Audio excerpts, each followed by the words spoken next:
Right, and then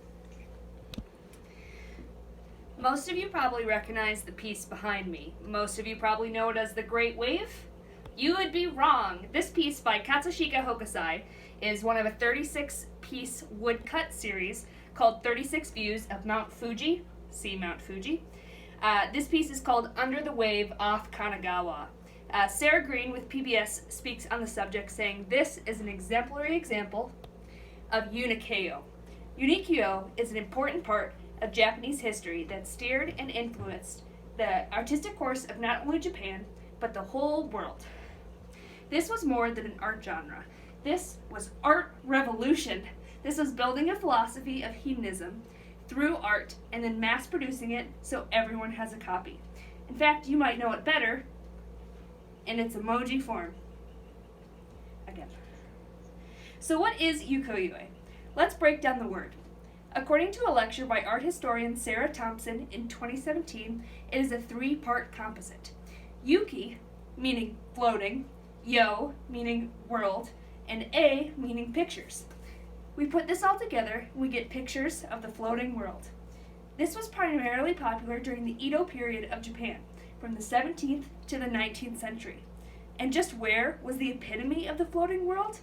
We learned from an article for Heritage Science, published in 2019 by Korenberg, Pereira Pardo, McKelney, and Dyer on the subject of ukiyo, that primarily this took place in modern-day Tokyo, that was called at the time Edo. And in Edo, this took place primarily during the theater and the pleasure districts, featuring kabuki and geisha. I would like to point out that prostitution was legal at the time, and this was a very popular subject in ukiyo prints. So ukiyo prints were primarily of the changing urban landscape and culture.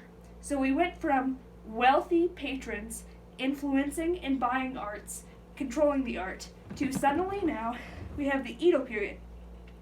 The Edo period marked a shift for Japan. The merchant class, which was the lower class, versus the samurai, which were the higher class, now has an influx of wealth. And with more money comes the desire to buy art. And what type of art? Art that resonates with themselves, the common man. In their 2007 book on the subject, Kozbelt and Dersheva discuss how woodblock printing was key to the mass production of this art. Woodblock printing allowed you to make lots of art very, very fast in the time compared to how long it took to make paintings previously. This meant that merchants were able to sell these prints for pennies. Or, as art historian Sarah Green describes, you could get a print for a cup of noodle soup. Originally, these prints started in black and white and then shifted to color based on the demand of the people. Now, this type of work, although fast, did require a team of artists working in synergy. There were 4 main components. First was the eshi, or the artist. This is the person who drew the design. The surishi, this is the colorist. This is who decided the colors and painted the woodblock. Then there was the harishi. This was the carver. This is who took the wood tools and physically cut the wood blocks.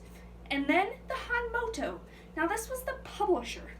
Now, these roles are delved deeper into the aforementioned 2007 novel by Kozbelt and Dersheva, but the hanmoto is the person who would decide the subject matter. So they were the people who got the prints to the merchants and then had their pulse on the crowd.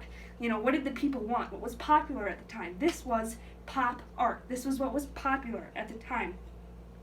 So the subject matter that was popular were heroes and demons, kabuki actors, geisha artists, and no short amount of erotic scenes.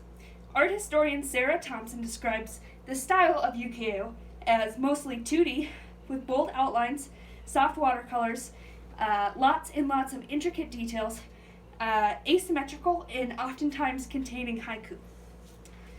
Ukiyo was popular because this was the first time that the masses had access to art. But how did Europe, which was flooded with art, react?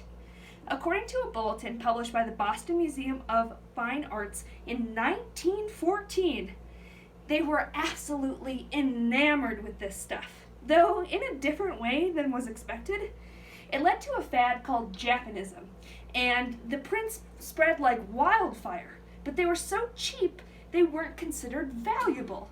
So instead, because you could get so much of it, they actually used the stuff as wrapping paper for gifts, therefore destroying the prints every time they were used.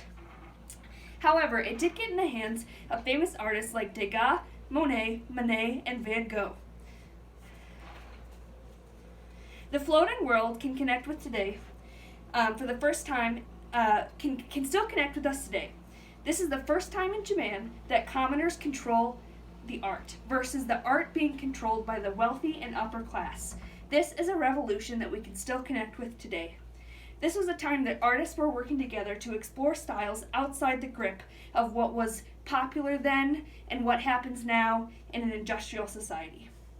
Ukiyo-e is an integral part of Japanese history that steered and influenced the artistic course of Japan and the world. This art style did more than influence every generation of painters since the 13th century. It also has impacted daily life.